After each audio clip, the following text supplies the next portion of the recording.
नमस्कार सभी को। तो देखिए यहाँ पर हम लोग कुछ इंपॉर्टेंट 20 एमसीक्यूज को डिस्कस करेंगे। मल्टीपल चॉइस क्वेश्चंस होने वाले हैं। जो चैप्टर है ये क्लास 6 हिस्ट्री का होगा, जो नई बुक है उसका है, और चैप्टर का नाम है इंडिया दैट इज भारत। तो चलिए स्टार्ट करते हैं बिना टाइम वेस्ट किए। देखते हैं फर्स्ट क्वेश्चन में क्या कहा गया है। Which ancient script to north west region of India subcontinent. ठीक है, तो आपको ये बताना है कि कौन सा ऐसा एंशिएंट स्क्रिप्ट है, ठीक है, भारत का, जो नॉर्थ वेस्ट रीजन जो है भारत का, उसको क्या कहता है, सप्त सैंधव कहता है, सप्त सिंधव कहता है। ये आपको यहाँ पर बताना है। तो नॉर्थ वेस्ट रीजन पहले समझ लीजिए क्या होता है। जैसे ये नॉर्थ हो जाएगा, ये आपका वेस्ट हो जाएगा, तो ये जो पड़ेगा ये आपका नॉर्थ वेस्ट पड़ेगा। तो इस रीजन को सप्त सैंधव कहाँ पर कहा गया है, किस टेक्स्ट में? तो ये कहा गया है ऋग्वेद में। तो यहाँ पर बी ऑप्शन बिल्कुल सही है। क्वेश्चन नंबर 2 पे आते हैं। सेकंड क्वेश्चन देखिए। सेकंड क्वेश्चन में क्या कहा गया, व्हाट डज टर्म सैंधव या सिंधव रिफर टू इन ऋग्वेद। तो ऋग्वेद में सिंधव या सैंधव शब्द जो है ये क्या रिफर करता है, ये क्या बताता है, ये यहाँ पर आपको बताना है। तो माउंटेन रेंज बताता है, गलत है। City in the north west बताता है, भी गलत है। द इंडस रिवर और अ रिवर इन जनरल, ये बताता है।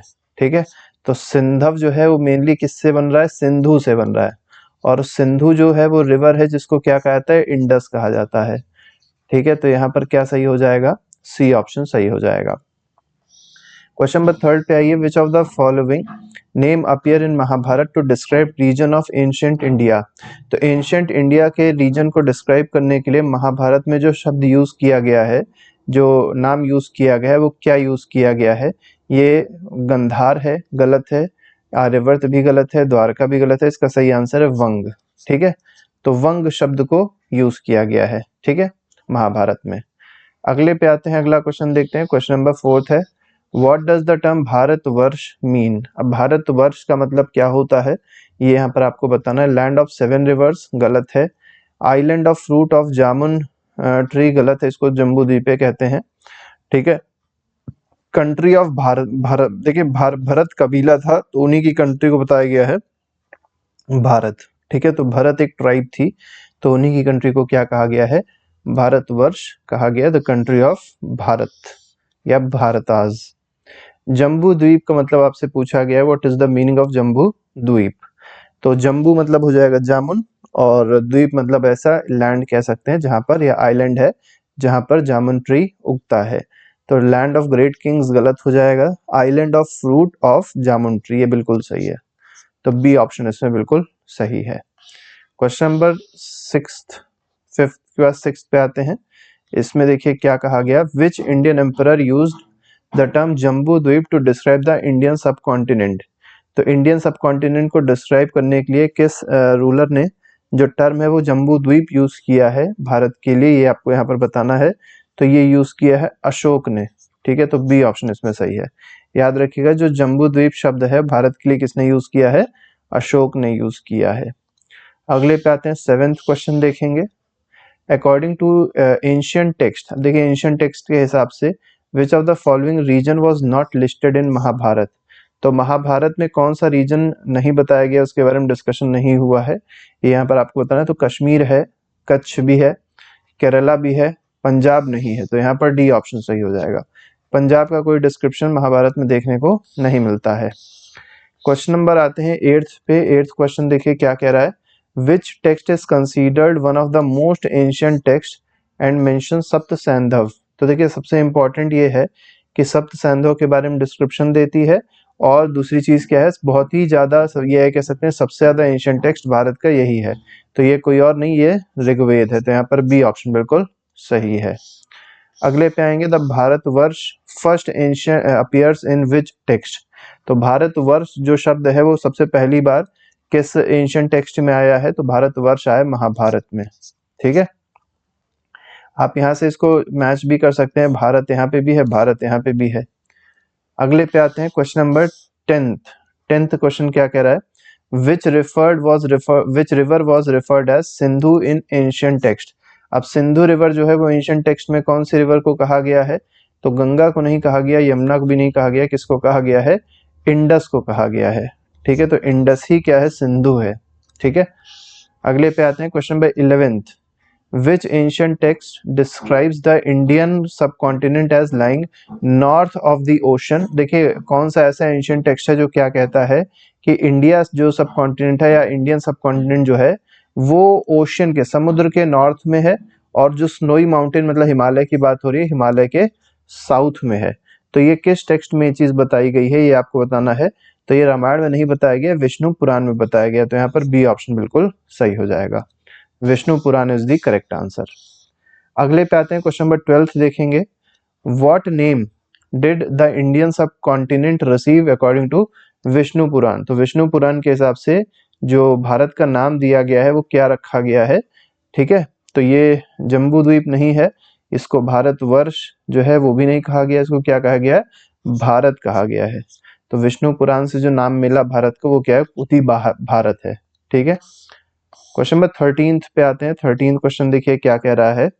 What are the modern variations of the name Bharat in different regions of India. तो अलग अलग रीजन में भारत को और क्या किस नाम से जाना जाता है, ठीक है। तो भारत को अगर आप देखेंगे लिखा हुआ है भारता, तो इसको भारत कहते हैं और साथ ही साथ इसको भारतम भी कहते हैं, ठीक है। इंडिया तो एक तरीके से ऐसे समझ सकते हैं ऑफिशियल नेम है इसका, ठीक है, Republic of India. Question number 14 पे आते हैं। 14 क्वेश्चन क्या कह रहा है, ये कह रहा है आपका which term was used in ancient Tamil literature to describe the extent of India. तो तमिल लिटरेचर में कौन सा ऐसा शब्द हुआ था जो भारत के एक्सटेंशन को एक तरीके से समझा रहा है।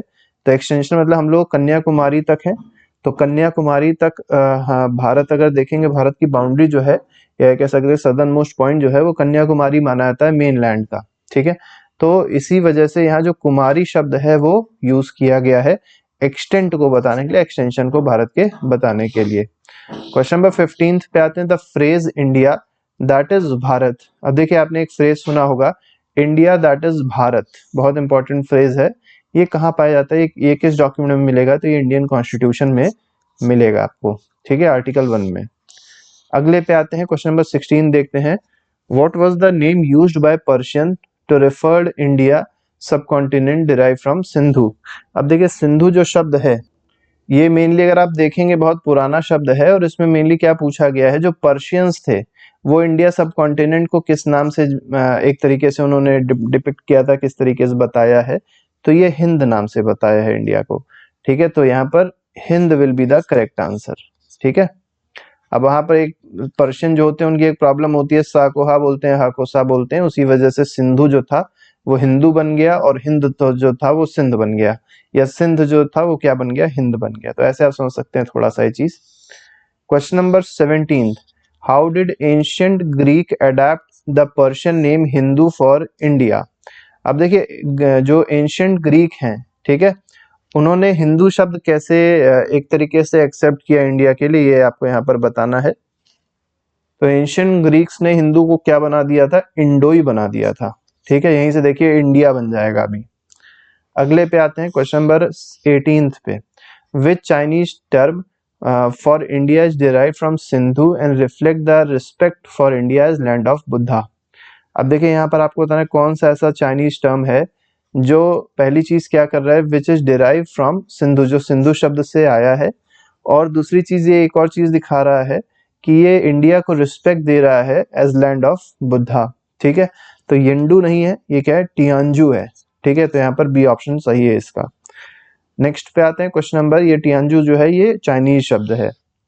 19th देखिए, 19th क्वेश्चन में क्या कहा गया, which term was first used in a Persian inscription about 1800 years ago to describe the Indian subcontinent। तो पर्शियन इंस्क्रिप्शन में सबसे पहली बार जो शब्द यूज हुआ है इंडियन सबकॉन्टिनेंट को डिपिक्ट करने के लिए वो क्या है, तो ये भारत नहीं है, ये हिंदुस्तान है, ठीक है। तो सारे जहां से अच्छा हिंदुस्तान हमारा। अगले पे आते हैं, क्वेश्चन नंबर 20th देखते हैं। क्वेश्चन नंबर 20th में देखिए क्या कहा गया, which scholar travelled from China to India in 7th century CE, इसको कॉमन एरा कहा जाता है CE को, and translated Sanskrit manuscript to Chinese. अब देखिए संस्कृत को चाइनीज, संस्कृत में जो मैन्युस्क्रिप्ट थी बहुत सारी उसको चाइनीज में ट्रांसलेट किया है। ये कौन से चाइनीज स्कॉलर के बारे में बात हो रही है, तो मार्को पोलो नहीं है, जुआन जैंग हैं, ठीक है। इन्हीं को ह्यूएन भी कहा जाता है, आपने सुना होगा ह्यूएन के बारे में, ठीक है। हर्षवर्धन के टाइम पे ये आए थे, किसके टाइम पे? हर्षवर्धन जब राजा थे कन्नौज के, उस टाइम पे आए थे यहाँ पर, और इन्होंने इस तरीके का अच्छा काम किया है। तो इस तरीके से 20 MCQs थे जो हम लोगों ने डिस्कस किए। अलग अलग चैप्टर्स के MCQs पहले से ही प्लेलिस्ट में पड़े हैं, आप जाके देख सकते हो, अपना रिवीजन अच्छे से कर सकते हैं। वीडियो अच्छा लगा हो तो लाइक जरूर कर दिया करिए और चैनल को सब्सक्राइब कर लीजिएगा। अभी के लिए फिलहाल नहीं, thank you very much, good bye, जय हिंद।